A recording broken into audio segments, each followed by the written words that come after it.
मंजरनामे से। आपको बताएं, गजा के इलाके देर अल-बलह में इसराइली फौज ने शदीद बमबारी करते हुए 200 फलस्तीनों को शहीद कर दिया।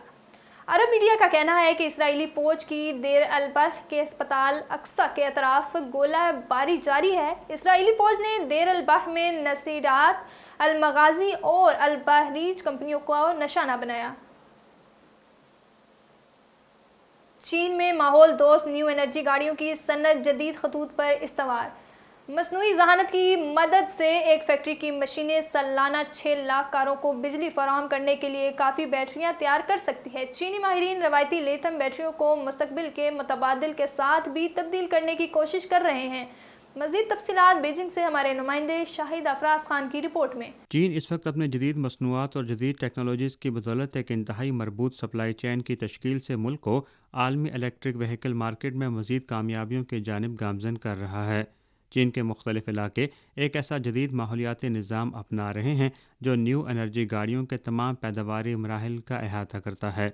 यहाँ ऐसी नई फैक्ट्रियाँ भी मुसलसल कायम की जा रही हैं जो बरकी गाड़ियों के अहम तरीन जुज़ बैटरी की पैदावार में महारत रखती हैं। इन फैक्ट्रियों के अंदर दुनिया की इंतहाई मुअस्सर बैटरी प्रोडक्शन लाइनें देखी जा सकती हैं। मसनूई जहानत की मदद से एक फैक्ट्री की मशीनें सालाना 6 लाख कारों को बिजली फराहम करने के लिए काफ़ी बैटरियां तैयार कर सकती हैं। ये बैटरियां कार की हिफाजत, चार्जिंग, रेंज, लागत और बाकी कीमत का तयन करती हैं। दूसरी जानिब चीनी ईवी बैटरियां अपनी जामे सप्लाई चैन और फ़रोख्त के बाद खिदमात की अच्छी कारकर्दगी और म्यार की वजह से दुनिया में कदर नुमाया मुकाम पर फाइज हैं। चीन में इस वक्त नई म्यार की पैदावारी कुव्वतों की तरक्की से चीन के साथ साथ दीगर दुनिया के लिए भी समरात लाए जा रहे हैं और दुनिया को ग्रीन तरक्की की राह पर भी गामजन किया जा रहा है। Shahid Afraz Khan, A1 TV, Beijing. अक़वाम मुत्तहिदा ने इसराइली फ़ौज को तनाज़ात के दौरान गज़ा में बच्चों के खिलाफ इंसानी हकूक़ की संगीन खिलाफ वर्जियों पर ब्लैक लिस्ट में शामिल कर दिया।